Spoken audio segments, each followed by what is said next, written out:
1장에서 3장은 호세아서의 서론입니다. 호세아 선지자는 하나님의 생각을 쫓아서 순종합니다.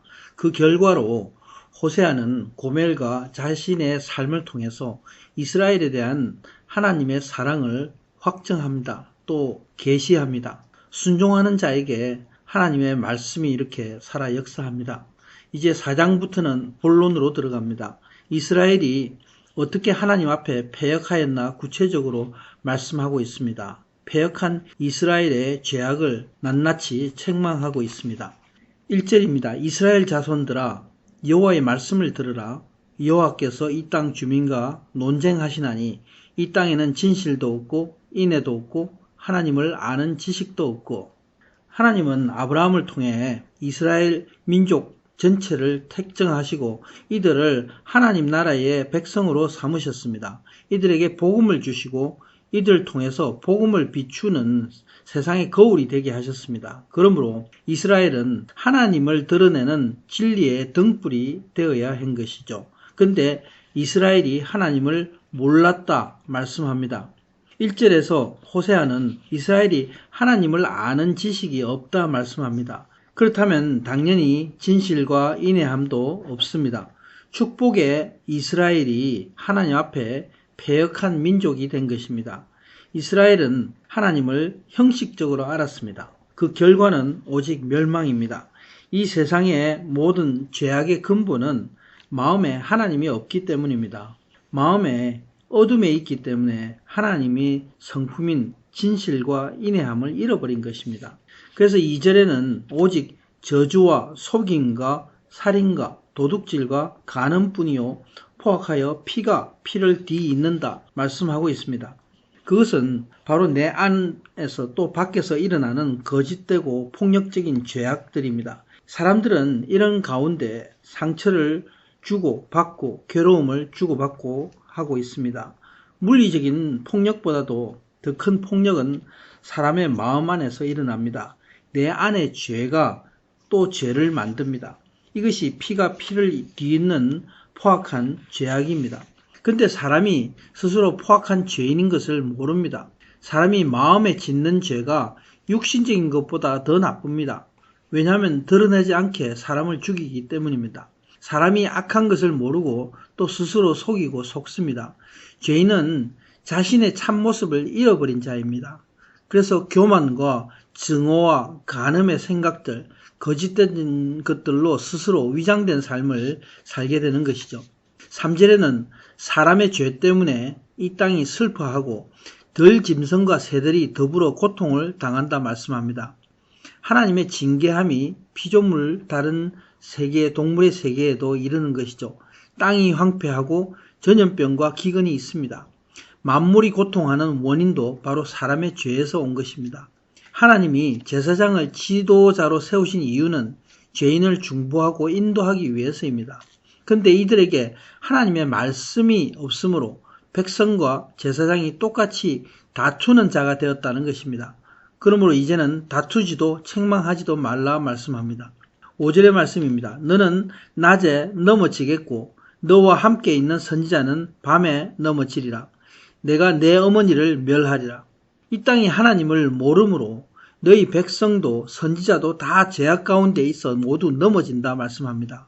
그러므로 내 어머니 이스라엘도 멸망할 것을 말씀하고 있습니다.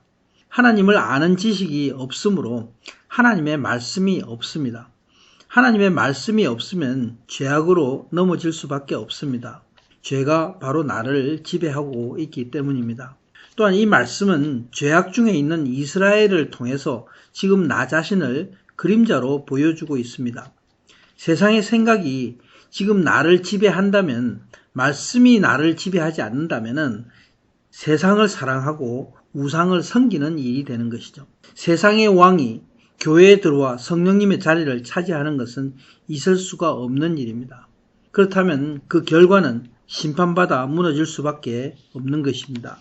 6절에서 이스라엘 백성이 지식이 없으므로 망하게 되었다 말씀합니다.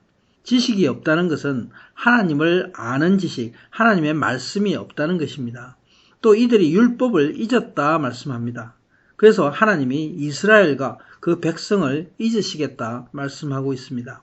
제사장이 되지 못하게 하는 것도 그들이 하나님의 율법을 잊었기 때문입니다. 그러므로 백성들도 따라서 버림받는 것이라 말씀하고 있습니다. 하나님이 잊어버리시겠다 이런 것은 더 이상 말씀하지 않으시겠다는 것입니다. 침묵하시는 모습 가운데 하나님의 분노하시는 그 심정을 우리가 보게 됩니다. 하나님은 여로보암 2세 때 이스라엘에 큰 번영을 허락하셨습니다. 그것은 이스라엘이 하나님의 말씀을 알게 하기 위함입니다. 그래서 말씀을 깨닫고 돌아오게 하기 위해서 그런 것이었습니다. 그러나 저들은 번영 가운데 오히려 행음하고 우상 숭배에 빠졌습니다. 하나님은 그 번영과 풍성함 가운데 범죄하는 저들을 향해서 분노하시고 계신 것이죠. 그러므로 그 영화가 치욕거리가 될 것이다 말씀하고 있습니다. 8절의 내용은 제사장들이 자신의 특권으로 백성의 속죄 제물을 먹으며 자기 배를 채운다 말씀합니다. 그 마음에 탐욕의 죄로 가득 차 있습니다. 제사장이 그 행실이 바르지 못하면 이미 중보자가 아닌 것이죠. 그러므로 하나님은 행위대로 징벌하심으로 갚으실 거다 말씀하고 있습니다. 오늘날에도 마찬가지입니다. 교권과 직분을 돈으로 팔고 사고 하는 일이 난무합니다. 이들은 이미 망한 자들입니다. 하나님의 말씀이 없기 때문에 저들에게 하나님이 없습니다. 그러므로 오직 심판이 있을 뿐입니다. 10절에 말씀합니다. 그들이 먹어도 배부르지 아니하며 음행하여도 수요가 늘지 못하니 이는 여호와를 버리고 따르지 아니하였음이니라. 이 세상의 것을 따라가는 삶은 아무 유익이 없습니다. 진정한 만족도 없고 열매도 없습니다. 그 이유는 바로 하나님을 버리고 따르지 않았기 때문이라 말씀하고 있습니다. 이것은 하나님 앞에 패역하는 죄악입니다. 호세아는 사람이 망하는 것이 지식이 없으므로 망한다 말씀합니다. 사람이 말씀이 없으므로 멸망한 상태에 있다는 것도 모릅니다. 이 말씀이 없다는 것은 하나님의 말씀을 머리 지식으로 받았기 때문입니다. 그러므로 아무런 역사가 일어나지 않습니다. 이 모든 것들이 진정으로 하나님을 모르기 때문에 그렇습니다. 하나님을 마음으로 경험해서 아는 야다의 지식이 없기 때문입니다. 그 결과는 바로